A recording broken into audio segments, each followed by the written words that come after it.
Hello everyone. आज की इस वीडियो में मैं आपको बताने जा रहा हूँ about flexi cap category in mutual funds. SEBI ने रिसेंटली एक और नई कैटेगरी म्यूचुअल फंड में इंट्रोड्यूस की है जिसको नाम दिया है फ्लेक्सी कैप कैटेगरी। तो इस वीडियो में मैं आपको डिटेल्ड एग्जांपल दूंगा और डिफरेंस बताऊंगा मल्टी कैप में एंड फ्लेक्सी कैप में। तो इस आर्टिकल का जो लिंक है मैंने कमेंट सेक्शन एंड डिस्क्रिप्शन में पिन कर दिया, आप खुद भी एक बार ज़रूर रीड कीजिएगा। इस वीडियो में आपको मैं समझा देता हूँ। सबसे पहले हम शुरू करते हैं कि होता क्या है फ्लेक्सी कैप कैटेगरी। तो अब से क्या है, फ्लेक्सी कैप कैटेगरी में अगर आप इन्वेस्ट करते हो, मान लो मैं एक म्यूचुअल फंड मैनेजर हूँ, मैं flexi ABC flexi cap fund में ऑपरेट कर रहा हूँ, मैं उसका मैनेजर हूँ। मेरे पास 100 रुपए पड़े हुए हैं एसेट अंडर मैनेजमेंट, यानी कोई इन्वेस्टर है वो 100 रुपए इन्वेस्ट करता है फ्लेक्सी कैप कैटेगरी में। तो जो फंड मैनेजर है ना, उसको उस 100 रुपए में से 65% यानी कि 65 रुपए इक्विटी में डालने जरूरी हैं। ये उसके ऊपर रिस्ट्रिक्शन लग गई, 65 उसको इक्विटी में डालना है, बचा हुआ 35 वो कहीं भी डाल सकता है, चाहे तो इक्विटी में डाले, चाहे डेट इंस्ट्रूमेंट्स में डाले, चाहे कैश रखे। बट एटलीस्ट है ना, यहाँ पे एटलीस्ट की बात हो रही है, मैक्सिमम की बात नहीं हो रही, एट मोस्ट नहीं, एटलीस्ट कम से कम 65 तो उसको इक्विटी में डालना ही पड़ेगा। अब वो इक्विटी में कहाँ डाले, लार्ज कैप में डाले, मिड कैप में डाले, स्मॉल कैप में डाले, वो टोटल उसकी मर्जी है, वो कुछ भी कर सकता है। ठीक है, तो ये चीज़ समझनी ज़रूरी इसलिए है क्योंकि रिसेंटली मल्टी कैप फंड्स की भी रिक्लासिफिकेशन की गई थी सेबी के द्वारा। उसके ऊपर मैंने एक सेपरेट वीडियो बनाई है, तो अगर आपको वो समझना है तो आप प्लीज़ आई बटन पे क्लिक करके वो वीडियो पहले देख लीजिए कि रिसेंट क्लासिफिकेशन मल्टी कैप को क्या किस तरीके से अफेक्ट किया। एक मैं आपको क्विक रिकैप फिर भी दे देता हूँ।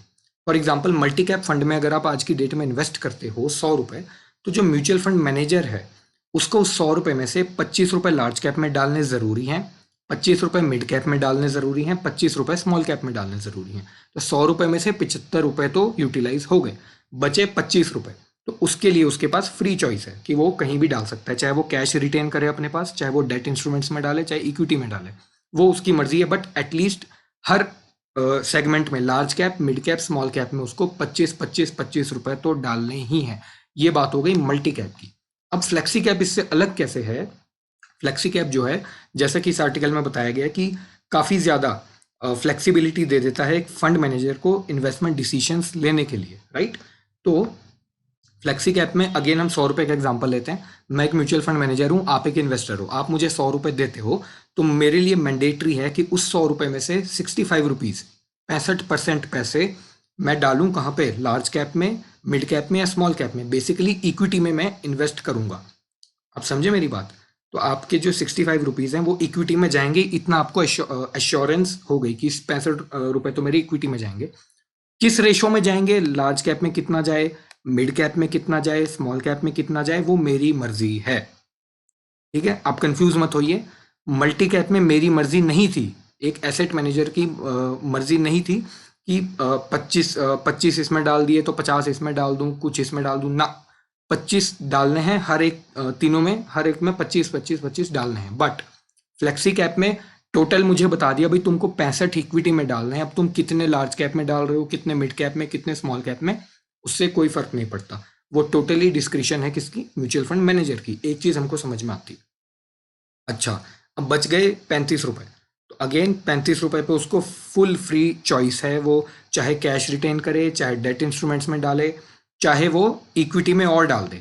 इसका मतलब क्या है, देखो 65 रुपए तो इक्विटी में डालने ही है, उसके हाथ में बचे 35। अब वो उसका कुछ भी कर सकता है, इसको भी यहाँ डाल सकता है, चाहे इसको यहाँ डाल दे, चाहे इसको यहाँ डाल दे, चाहे तीनों में मिक्सअप कर दे, चाहे दो में मिक्सअप करे। पूरी मर्जी फंड मैनेजर की है। तो ये कहना गलत नहीं होगा कि फंड मैनेजर के पास काफ़ी ज़्यादा फ्लेक्सिबिलिटी आ जाएगी फ्लेक्सी कैप में काम करने की।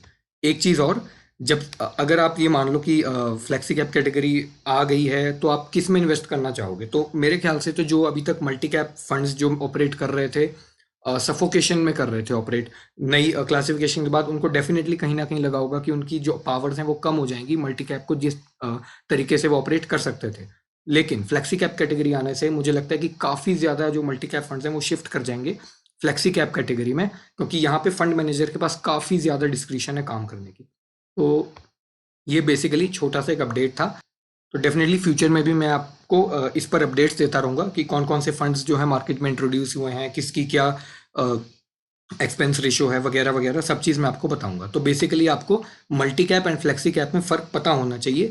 ज़्यादा फ़र्क नहीं है, मल्टी कैप थोड़ा सा ज़्यादा रिस्ट्रिक्टेड है, फ्लेक्सी कैप बहुत ज़्यादा फ्लेक्सिबल हो जाता है मैनेजर के लिए मैनेज करना AUM को। तो बेसिकली ये पूरी चीज़ थी। अगेन आर्टिकल का link description and comment box में पिन किया है। मल्टी कैप वाले में आपको अब भी अगर थोड़ी भी कन्फ्यूजन अगर बची है तो प्लीज़ मल्टी कैप वाली वीडियो ज़रूर देख लें। आई होप आपको वीडियो अच्छी लगी होगी। Thanks a lot for watching.